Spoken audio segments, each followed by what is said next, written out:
Salut à tous, bienvenue dans ce débrief, bienvenue dans ce back-check spécial acte 5 notamment de la finale de National League. Stéphane, ils l'ont fait, les Luganais sont toujours en vie. Eh oui, ils ont réagi devant leurs partisans et de fort belle façon. Ils ont dominé leur sujet, dominé Zurich et de surcroît par blanchissement. Oui, absolument. Victoire 4-0 de HC Lugano ce soir sur sa glace face à Zurich. Et puis c'est 3 partout dans le match de barrage. Rencontre passionnante là aussi entre Cloton et Rapperswil. Tout ça, on va en parler avec nos invités. Mais l'image du jour, c'est peut-être un flux LR un petit peu en dessous et un Greg Hoffman toujours aussi efficace. Doublé pour Gregory Hoffman ce soir.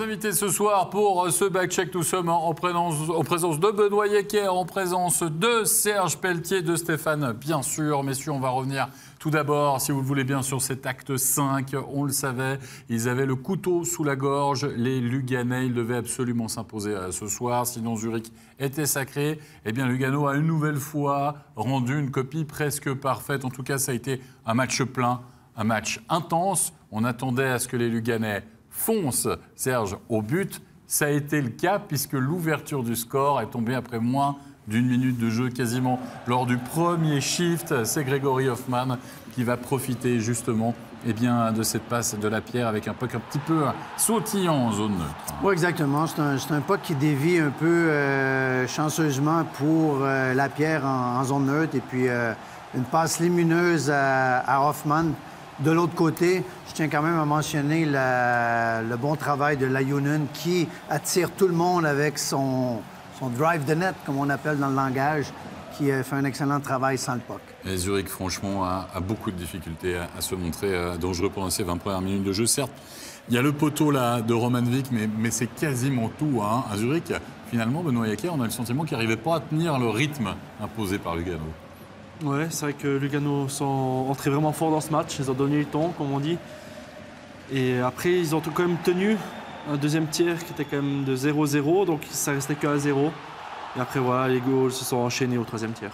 Oui, en effet, on va voir ça d'ici quelques instants. Et la Lajunen qui était tout près, même Stéphane, on aurait pu être 2-0 après 20 minutes de jeu. On n'aurait pas crié au scandale. Lugano qui fait le job, véritablement, Steph, dans ses 20 premières minutes de jeu. Physiquement, il y avait déjà, tu m'arrêtes si je me trompe, mais quoi, 8 minutes de temps de glace pour Lapierre. Hoffman et Lapierre ont joué plus de 8 minutes au premier tiers. Donc, écoutez, c'était un match sans lendemain pour Lugano. Je pense que le coach a dit, écoutez, quitte à brûler mes meilleurs joueurs, je m'en fous, je blanche tout dans la bataille. Il faut avoir un Il a fait all-in. Il a fait all-in un peu, comme au poker. Il a tout mis. Exactement. Il a tout misé au premier tiers. Il a dit, non, mais il a surutilisé ses meilleurs attaquants. Et ça a marché, ça a donné le ton au match. Il a pris les devants dans le match. Après ça, on a senti, au deuxième, on voit que Lapierre a ralenti un petit peu après au deuxième tiers, mais on a marqué des buts importants et c'est ça qui a permis de lancer la machine du côté de lui. Dans la deuxième période, on va vivre presque un scénario identique. Alors, il n'y aura pas un nouveau but, en effet, de Lugano, mais les actions, finalement, les plus dangereuses, on les trouve passablement du côté luganais, même si Zurich va avoir des possibilités, et là, va se heurter à un très, très grand Merzlikins. Une nouvelle fois, Merzlikins impérial. Ouais. On l'avait dit, Merzlikins a été l'homme du match, notamment lors de la dernière rencontre. Serge Pelletier, il fait le big save, j'ai envie de dire, il fait presque tout juste. Finalement, là, ce soir, il est vraiment récompensé. Le blanchissage, 2 blanchissages quand même dans une série finale. Waouh! Ouais, c'est excellent. Je me souviens très bien, après le match numéro 2 à Zurich, Merzlikins avait été coup-ci, coup-ça dans ce match-là. Et puis, on discutait, puis on disait, si Lugano veut revenir dans cette série, il va falloir qu'il retrouve son gardien. Et puis, 2 blanchissages dans les matchs suivants. Donc, effectivement, il est de retour dans la série. On a vu que le 1-0 lors de la première période est tombé très vite. Et en troisième période, Lugano va refaire le coup quasiment, presque 43e minute de jeu. On va le voir avec le 2-0. Et puis on l'a dit, franchement, oui, il est pour FULR, Benoît Yecker, ce but, parce qu'il n'y a pas de danger. Il y a quand même une certaine apathie de la part des Zurichois. Je crois qu'ils sont 5 contre 2 finalement sur cette action-là. C'est le tournant du match, Benoît Yecker. Oui, c'est le tournant du match. Après, il y a aussi le troisième goal qui est aussi venu très vite. C'est vrai que Zurich a travaillé très fort au deuxième tiers et qui n'arrivait pas, qui touchait même les montants. Puis après, on commence le tiers nouveau et après 2-3 minutes, il y a directement un goal luganais. C'est vrai que ça casse un peu l'énergie qu'on a essayé de mettre pour essayer d'avoir cette égalisation. La statistique de la soirée, peut-être, c'est les 87,1% seulement de Lucas Flueller, Stéphane, largement insuffisant. Bon, c'est insuffisant, surtout c'est insuffisant dans la façon. Ce but-là, il a fait très mal. Et dans l'ensemble, c'est ce que Serge disait à juste titre après le premier tiers, on sent que le gardien de Zurich ce soir n'est pas tout à fait, n'est pas rassurant. Il n'a pas l'air sûr de lui, les rebonds ne sont pas maîtrisés, ses déplacements, on l'a vu faire une espèce d'arrêt de football à un moment donné, la figure en avant, alors qu'au hockey, ça ne se passe pas comme ça. Donc, on a senti un gardien très fébrile dans la cage, qui n'était pas forcément en pleine confiance, et ça s'est vu plus tard dans le match. Effectivement, il était fébrile, et puis du même côté, je veux dire, il n'a pas mis son équipe en confiance. Je pense que Benoît bien placé pour parler que quand Jonas Hiller est au sommet de son art, il y a tous les 22 autres joueurs qui en bénéficient alentour de lui, qui jouent avec une dose de confiance additionnelle, ce qui n'a pas été le cas ce soir avec Zurich. Non, en effet, un manque de confiance, un manque de réussite, ce qui est tout l'inverse de Lugano, puisque Lugano, finalement, une minute plus tard, va enfoncer le clou avec cette réussite signée Fourer, tout réussi à Lugano, encore un puck qui va passer entre les jambes de Flueller, me semble-t-il. Ouais. C'était en effet pas sa soirée, c'était pas la soirée d'une manière générale de cette ZDC Lions, Stéphane, qu'on a senti un cran en dessous, donc quoi? Dans l'intensité du jeu? On l'a senti dès le début du match, l'intensité n'était pas là. Est-ce que c'est toujours... L'intensité, c'est relatif, c'est toujours par rapport à l'autre équipe. Je pense que c'est Lugano qui a donné le ton au match, qui a mis le ton très, très élevé dès le départ. Et là, Zurich a été peut-être un peu surpris, un peu figé. Gary Sheehan le disait durant le match, on a de la peine à passer le milieu de la glace du côté de Zurich. On ne rentre pas avec de la vitesse dans le territoire de Lugano. On est très efficace à la relance du côté luganais. Par le Johnston qui a eu des bonnes relances toute la soirée. Lapierre, vous avez vu encore une passe magistrale. Donc Lapierre a été utilisé. Lapierre a joué 25 minutes ce soir. Mais 25 minutes pour un attaquant, c'est énorme. Puis même en fin de match, à 4-0, on l'envoyait sur son chiffre régulier. On aurait pu dire, écoute, mon grand, pose-toi, tu as fait le job. Non, on l'envoyait sur son chiffre régulier. Il a encore obtenu une belle assist. Donc je pense que Zurich était en dessous, mais il faut donner crédit à Lugano ce soir. Il faut vraiment donner crédit à Lugano, à l'entraîneur qui avait changé un petit peu son forechecking, on l'a vu, il aiguillait, etc., jouait un peu la trappe, et ça a super bien fonctionné.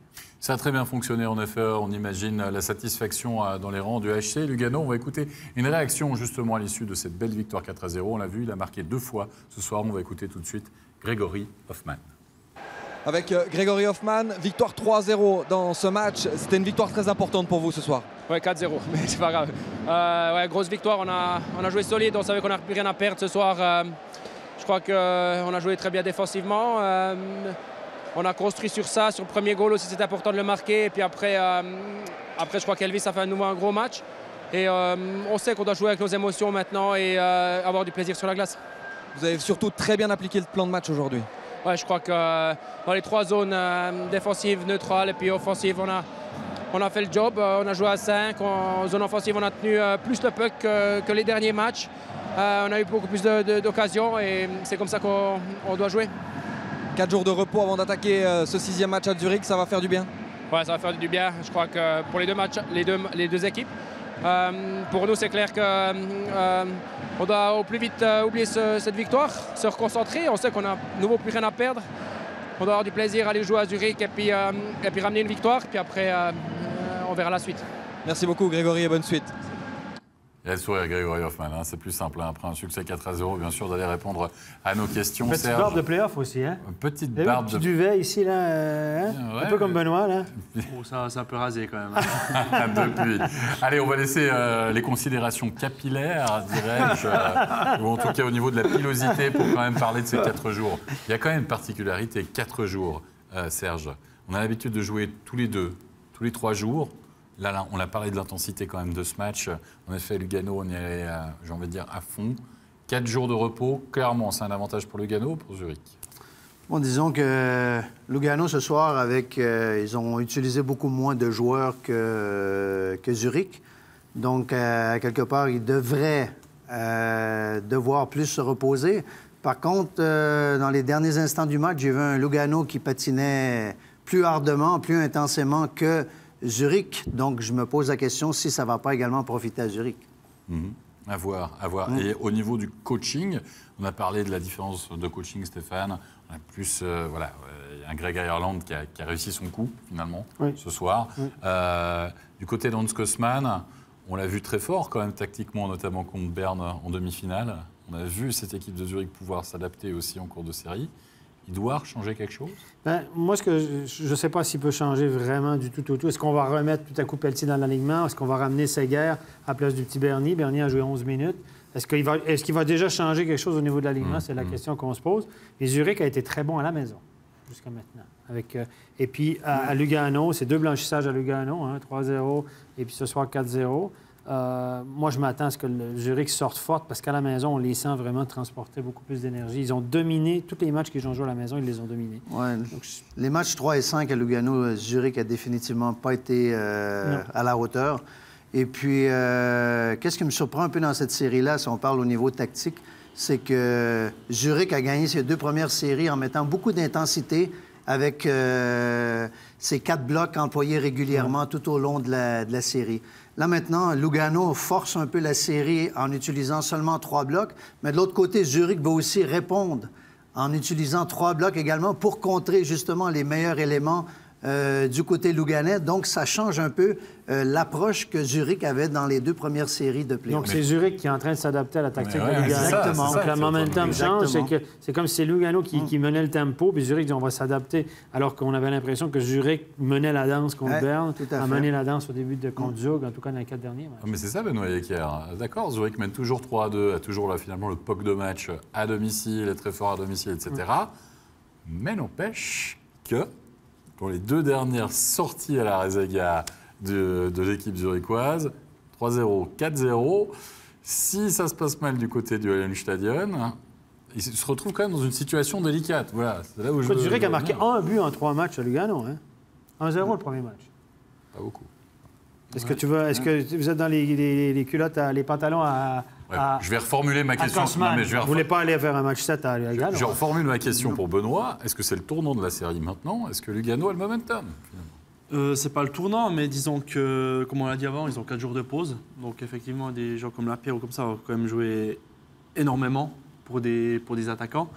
Mais en attendant, ils auront sûrement un jour de congé, voire même peut-être 2. Donc pendant ces 4 jours, on peut vraiment... On est en play-off, on ne peut pas non plus avoir un nouveau corps, mais on peut quand même aller chercher pas mal d'énergie. Et puis en attendant, Zurich a toujours un match de la victoire, mais Lugano a gagné le dernier match, donc ça, c'est de nouveau vraiment équilibré. Il n'y a pas vraiment de... Après, l'avantage de la glace, c'est qu'un peu dans la tête, parce que nous aussi, on était très très très fort à la maison, puis finalement, on a perdu 2 fois après à la maison contre Lugano, donc moi, j'y crois pas forcément. À voir. En tout cas, la prochaine rencontre qui risque absolument d'être passionnante. Le rendez-vous, vous l'avez compris, ça sera mercredi prochain. On va passer, si vous le voulez bien, messieurs, au barrage entre Cloton et Rappi. Alors là, quand on parlait de momentum, on avait vraiment le sentiment que autant Rappi l'avait au début, autant ça a retourné comme une crêpe. Et notamment le dernier match, 4-0 à victoire de Cloton. Donc, Cloton avait la possibilité de mener pour la première fois donc dans cette série de la peur, comme on le dit. En tout cas, quoi qu'il en soit, Cloton a parfaitement négocié le début de match. Ils vont mener 2-0 après 20 minutes de jeu, les hommes de Rotely. Et on se dit, voilà, là c'est c'est dit, Stéphane. On ne se pose même plus la question de savoir si véritablement il y aura match ou pas. Santala qui va aller ouvrir le score. Et pourtant, Serge, ce n'est pas un but à la Santala, ça. Non, c'est pas un but à Santala, parce que Santala nous a habitués avec les années à faire des belles pièces de jeu, mais comme on dit, que ce soit dans le play-off ou dans le play-out, ça doit pas être beau, ça doit être dedans. C'est pas comment, c'est combien. Voilà. Combien? Ça fait 2. Ça fait 2-0 après 20 minutes de jeu, on va le voir avec Kellenberger qui va marquer le deuxième, avec un Michelet compliqué, on va dire, pour lui lors de ses 20 premières minutes de jeu. En tout cas, là, il se fait largement abuser finalement de Yecker par la fin de Kellenberger. Ouais, c'est bien joué de l'attaquant. Après, c'est vrai qu'il s'est un peu trop déporté, puis après, il n'a pas pu prendre ses appuis. Donc l'attaquant aussi bien vu, a eu le bon coup d'œil. Donc Parce qu'il est à l'extérieur du poteau. Regardez, son pied droit est à l'extérieur du poteau. Et là, il ne peut pas appuyer. Les gardiens, normalement, s'appuient sur le poteau pour le déplacement droite-gauche. Et là, il est à l'extérieur. Son patin ne peut pas crocher, il ne peut pas s'appuyer sur le poteau. Donc, sa poussée est beaucoup moins efficace. À mon avis, c'est pas une très bonne... Je ne suis pas un spécialiste de gardien, mais techniquement, là, il s'est fait vraiment un petit peu déporter. Et puis on a vu Jeff Tomlinson, absolument ravi évidemment de la tournure des événements. L'entraîneur des Lakers, vous l'avez vu, il n'était pas très content. Mais parfois... Ça, ça en a pété souvent des tableaux, toi? Ça c'est arrivé. Ouais, t'en pètes combien par année à peu près? Je ne fais pas le compte. T'en commandes combien au début de l'année? Je vais te poser la question autrement. Au début de la saison, 4. 4, t'en commandes 4. Donc, vous avez le compte, ça veut dire qu'une moyenne de 3 par année. On était où? On était à 2-0. On était à 2-0, n'est-ce pas, après 20 minutes de jeu. Puis on va voir, ça va complètement s'inverser lors de la deuxième période. Rapperswil a marqué à 3 reprises, messieurs, par Mayer. 24e minute de jeu qui va sonner le réveil, on va dire, des Saint-Gallois dans cette partie avec un forechecking, on peut dire ça comme ça. Puis un but, finalement, venu un petit peu de nulle part, là, Serge, sur cette action. Oui, effectivement, un pas qui est mal négocié de la part des défenseurs de Cloton. Et puis, un échec avant assez agressif du côté de Rapperswil. Et puis, le puck qui, justement, rebondit sur l'attaquant de Rapperswil devant le filet, qui a seulement glissé derrière le gardien de Cloton. Ness va égaliser à 2 partout, avec là aussi un puck qui va être dans le slot. On va jouer avec la bande. Et finalement, ça revient exactement au même endroit, Stéphane. Et puis là, voilà. La première fois, on vise la deuxième fois. La relance de Boltzhauser est catastrophique. Là, il met ça directement sur la canne de l'adversaire, donc il ne l'avait pas vu venir du tout. Et là, c'est la panique, mauvaise relance. On essaie de se regrouper devant la cage, on oublie un joueur. Et voilà, on a été l'artisan de notre propre malheur du côté de Cloton. Deux séquences, 2 très mauvaises séquences en zone de défense. C'est l'égalité. Et Moziman va donner l'avantage même à Rapperswil. On est toujours dans cette troisième période, on est à la mi-match. Et en l'espace de 6 minutes environ, ça s'est retourné comme une crêpe. Et désormais, c'est Rapperswil qui mène au score. Une grosse absence. Et on se dit, là, Benoît Yecker, oh là là, Cloton retombe finalement un peu dans ses travers. Comme on avait pu voir lors de la saison, c'est tout d'un coup s'écrouler. Oui, on parlait de momentum. Il l'avait clairement dans le premier tiers, menant 2-0. Et là, il s'écroule un peu en prenant 3 goals en un tiers. C'est vraiment beaucoup. Donc après, voilà, ils ont réussi à y égaliser dans les dernières secondes. Oui, on va le voir, mais imaginez, Rapperswil mène 3-2, il y a... pénalité à Cloton. Il y a pénalité contre Cloton. Donc on est... 4 contre 5. Donc Cloton est 4 contre 5 pour finir le match. On sort le gardien pour faire 5 contre 5. Donc on joue à 5 contre 5 sans gardien. Et on va marquer, on va le voir. Et on va le voir. On devrait le voir. On va le voir. Voici. Regardez, on est 5 contre 5 sur la reste. Il n'y a plus de gardien, donc évidemment, il y a encore une pénalité, vous le voyez en haut. Donc, cafouillé devant la cage, on met un puck vers le but. Évidemment, il y aura analyse vidéo. Vous allez voir, le contact survient avec le gardien qui survient après le tir. Donc on accepte le goal. On accepte le goal. Le contact avec le gardien, qui est un contact accidentel, n'a aucune influence. Le gardien n'aurait jamais pu arrêter cette rondelle de toute façon. Donc, voilà, on accepte le goal à juste le tir. Serge Pelletier, c'est quand même une configuration très rare. Ça arrive, mais là, on tient quand même son match, on tient quand même son os. C'est 59 minutes et 11 secondes. Il reste 49 secondes dans cette partie. Oui, c'est pourquoi qu'il faut tout tenter, même quand on joue à 4 contre 5. Donc, c'est une bonne décision du côté de Cloton d'enlever le gardien et de tenter le tout pour le tout. Ça leur a réussi. Et encore une fois, comme on a vu dans le match entre Lugano et Zurich, on demande aux joueurs, justement, de mettre le plus de puck au filet. C'est exactement ce qui vient d'arriver à la fin. Même ce puck-là n'était même pas cadré sur le but. Et puis, il finit au fond pour l'égalisation 3-3. Oui, 3-3, là, mais c'est de nouveau un coup du sort. Moi, j'ai envie de dire terrible pour Rapperswil. Rappelle-toi, il y a ce match qui n'en finit pas, 107e minute de jeu. C'est Einstein qui marque à la 3e prolongation. On se dit, à ce moment-là, franchement, on s'est dit, le gagnant de ce match-là, voilà, il va soit sauver, soit être promu, finalement. On a fait plein de prédictions dans cette série-là, puis tout à l'envers, parce que c'est parti 2-0 pour Rappy, personne ne s'attendait. Tout le monde a dit que Cloton est mort, on a eu des articles dans les journaux, c'est la mort annoncée, on avait déjà réservé la place dans le cimetière. Et non, ils sont revenus, ils sont toujours vivants. Et là, qui peut prédire ce qui va se passer? Sincèrement, c'est du... Tirer une pièce en l'air, c'est du 50-50. Dans cette série-là, il y a un peu tout le monde qui va un peu trop vite aussi. Au départ, Rapperswil gagnait 2-0, on les voyait déjà promus. Cloton est revenu 2-2, on a dit ils sont bons, maintenant Rapperswil, c'est terminé. Dénouement, là, on est sur 3-3 avec un but en désavantage numérique. Ouais, non, mais il y a un but qui vient de tomber pour Cloton, messieurs, à 68e minute de jeu. On me dira en régie quand on va avoir le goal, j'imagine et je l'espère que... Donc, on me dit dans quelques secondes, et après on me dit on peut y aller. Donc on devrait le découvrir ensemble d'ici quelques instants pour vous dire que c'est Thierry Bader qui a marqué à la 68e minute de jeu. Le voici, on va le voir justement, ce fameux goal. Oh là là. Oh là là, Serge. Ça semble être un but un peu... Est-ce que ce puck est dévié? On voit pas où Michler a le puck. Ah, c'est presque, ça tient presque du miracle finalement, ce but. Oui, si on blâmait Fluller sur le deuxième but de Lugano, je pense que Niefeller sur le but gagnant ici, le quatrième de Cloton, peut se reprocher également quelque chose. Il ne sait pas où est ce puck finalement, Benoît. J'ai l'impression qu'il a le sentiment qu'il l'a peut-être bloqué au premier poteau avec son épaule. Disons qu'on va dire qu'il passe dans un trou de souris, vraiment. Il essaye de bouger, et puis voilà, il y a un tout petit trou. Il ne ferme pas vraiment son angle, et puis c'est comme ça qu'il marque.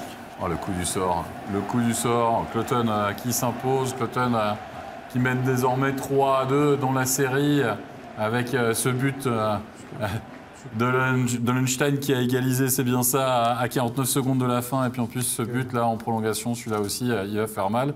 C'est pas évident, oui, Stéphane? J'espère que les arbitres avaient une bonne loupe sur la séquence, parce que moi, je ne l'ai pas vu dedans. Je ne sais pas si vous avez... Moi, j'en ai aucune séquence qui me donne la certitude que le puck est rentré. Donc, à voir. Elle est rentrée, a franchi la deuxième ligne, tu penses? Ben, on ne le voit pas, le puck, donc je vois pas... Est-ce qu'on peut nous le remettre encore une fois en régie, s'il vous plaît, ce but, de nous le repasser? Ce serait très bien, vous me direz quand c'est bon. Voilà, il arrive, me dit-on. Le voici. On va essayer de se concentrer. Donc la foule crie évidemment. Le joueur lève les bras. Est-ce qu'ils ont vu quelque chose que nous, on n'a pas vu? Je ne sais pas, mais là, on a un bruit un petit peu bizarre parce qu'on entend le remontage de la bande. C'est pas très agréable. Mais quoi qu'il en soit, sur ces images, c'est impossible. On voit le bout de la palette d'un Saint-Gallois. On est allé voir évidemment la vidéo du côté des arbitres.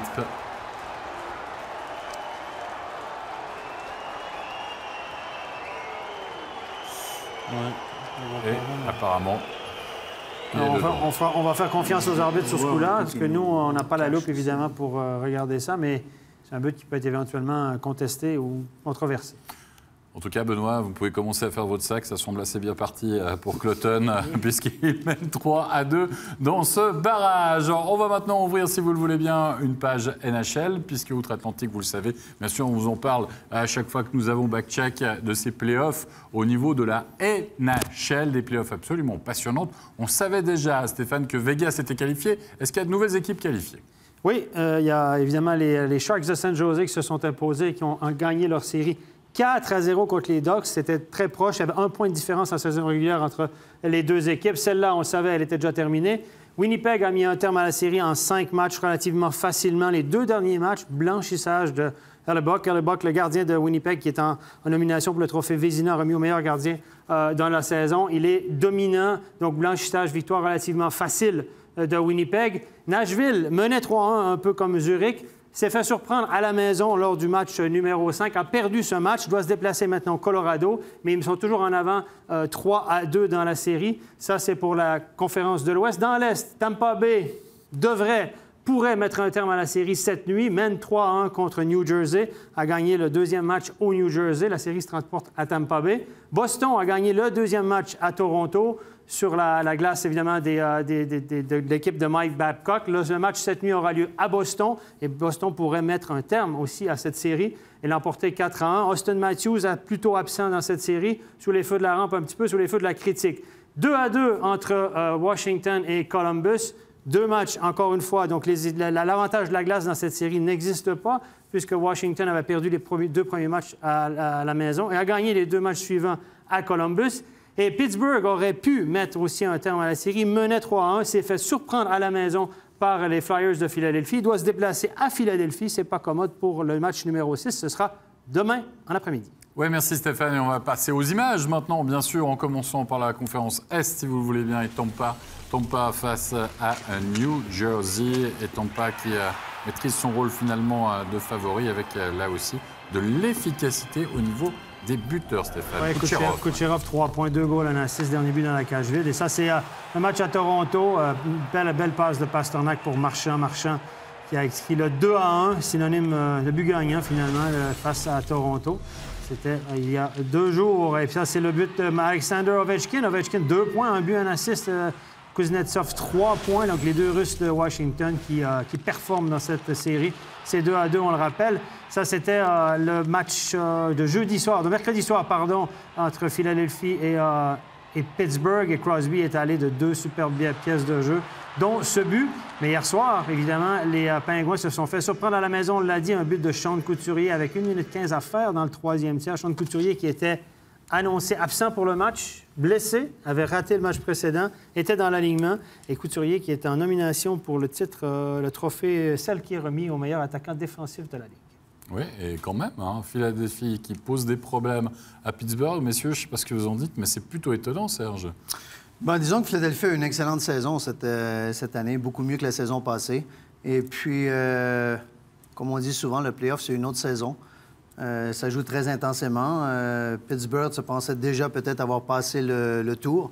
Ce fut pas le cas. Et puis, moi, on a des éléments, je veux dire, qui peuvent déranger les Pingouins du côté de Philadelphie. Des gars comme Couturier, des gars comme Giroux, qui sont très efficaces par les temps qui courent. Alors, la série se prolonge. On a changé de gardien aussi du côté de Philadelphie. On a mis le Tchèque Neuvert dans la cage à la place d'Elliott, qui avait été chancelant lors des matchs précédents. Il a été excellent face aux Pingouins. L'autre soir a frustré les attaquants des Pingouins de nombreuses reprises. Allez, on passe à l'Ouest? On passe à l'Ouest, oui. Plutôt vers l'Ouest. Elle fait rire d'habitude, c'est ça, non? Regardez, et ça, c'est le premier but de Nashville. Il y a un but controversé. Regardez, il y a des buts controversés aussi. Regardez, est-ce que c'est un kicking ou non? Les arbitres sur la glace avaient refusé. À la vidéo, on a renversé la décision. On a accordé le but à la grande joie du coach, évidemment, et de l'équipe locale. Mais regardez, à la toute fin, dans les 5 dernières minutes, Colorado sont revenus avec 2 buts. Ça, c'est le but égalisateur. Et évidemment, Sven Andrighetto a marqué le but gagnant. Et ça, c'était le dernier match entre les Ducks et les Sharks. Les Sharks qui se sont imposés ont gagné devant leurs partisans le match numéro 3 et le match numéro 4. Et ça, c'est le match d'hier soir. Rien n'allait pour Minnesota. Le puck avait des yeux. Le gardien Dobnik a été changé, chassé de la rencontre. Et les partisans, les Winnipeg qui s'imposent 4-1. Et je peux vous dire que la fièvre du hockey s'est emparée de la ville à Winnipeg. On le sait, Winnipeg, c'est une ville de grandeur moyenne au Canada où il y a, je vous dirais qu'il n'y a que ça à faire, le hockey là-bas. C'est un peu comme à Québec. L'hiver, c'est l'hiver 8 mois par année. Et les gens rêvent de hockey, sont dans la patinoire, descendent dans les rues. La ville est hockey. Et cette équipe-là est surprenante et pourrait même aller jusqu'au bout. Imaginez la surprise, Winnipeg avec Las Vegas. Ça serait assez incroyable. En tout cas. Ce ne serait pas la finale de la Coupe Stanley, c'est pas possible, mais ce serait pas mal. Non, ils peuvent se rencontrer. Bon, il y a des critiques maintenant un petit peu sur la forme des playoffs cette année, parce que Boston pourrait rencontrer Tampa Bay en quart de finale. Donc, disons, la grille est déjà faite et les meilleures équipes pourraient se rencontrer. Nashville pourrait rencontrer Winnipeg en quart de finale au lieu de se rencontrer en demi-finale. Donc, les meilleures équipes s'élimineraient avant les demi-finales. Donc, une formule peut-être à revoir du côté de la NHL, en tout cas qui fait beaucoup discuter en Amérique. Et on en discutera, vous l'avez compris, forcément mercredi, puisque nous aurons un nouveau studio à vous proposer. Il est temps de remercier nos invités. Merci beaucoup, Benoît Yecker. Plein succès pour la suite, que ce soit du côté de Cloton, à Bienne ou ailleurs. Merci. On verra tout ça, on suivra ça. Merci beaucoup, Serge. Et puis Stéphane, on se retrouve, vous l'avez compris, mercredi, sans faute. Merci à toute l'équipe. Bonne soirée à vous. Bye bye.